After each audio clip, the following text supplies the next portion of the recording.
that one of the places where we in science were totally derelict was that we had promulgated this Cartesian duality for almost 400 years, and for almost 100 years in the 20th century, after the frontier was saying, hey, that's not right.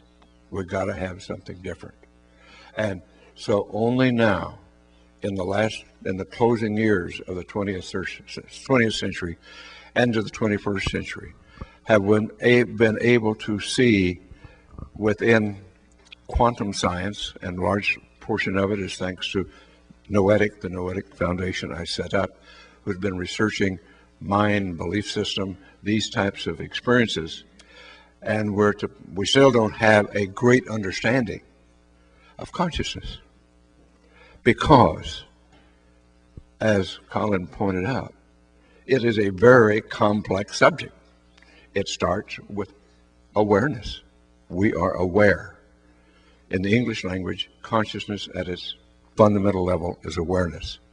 But it's much more complex than that. We know that all animals are conscious.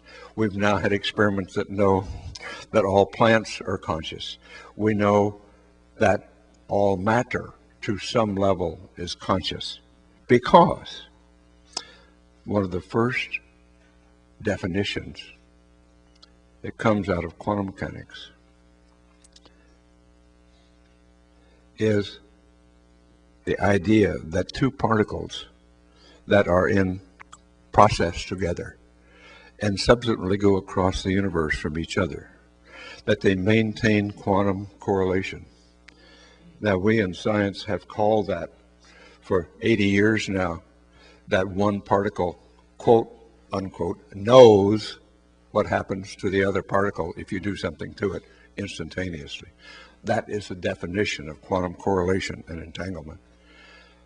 My contribution here is to say, take away the quotation marks. One particle does know what the other particle is doing. It is the very basis, the most fundamental definition of consciousness that we have.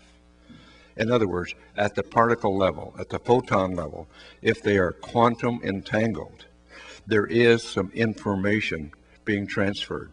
And that is one of the flaws that 20th century quantum mechanics said, is that information can't be transferred in this way. So we've devised all sorts of ways to get that information around. But it is very simple. That is the basis of our intuitive experience. That we're entangled with everything in the universe. And our subjective, intuitive experience is the basis of it. And it is entangled with all of our other sensory mechanisms as well. So an entirely new definition of sensing is having to arise out of this basic experience. Now, it's slow going. We haven't converted yet the entire world, or even the world of science. But let me point out to you what we're trying to do. In trying to understand consciousness, at one extreme is the Greek philosophic idea of idealism. And it even goes back before the Greeks, but the Greeks formalized it.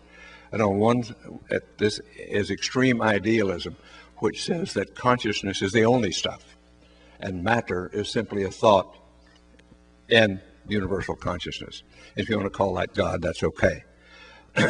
But that matter is simply a thought in the mind of universal consciousness. Okay, that's one extreme. The other extreme on the other side is scientific materialism that says that consciousness is simply an epiphenomenon of the collision of particles, and we are conscious by accident. Okay, here are the two extremes, and I take the position they're probably both wrong. Somewhere in between, we will find reality as we experience, and that's what science is all about. Test, theorize, test, experiment, and slowly squeeze down your definitions till you don't have anomalies coming out of your theoretical structure. But science progresses by theorizing, testing, and then finding anomalies that says, oops, our theory isn't quite good enough yet. do some more theorizing, test, and we'll keep squeezing it down.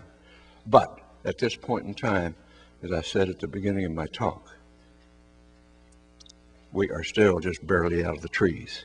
We think we're pretty smart, and we are in many ways. In this last 100 years, we have done some pretty amazing things. However, let's go a little further.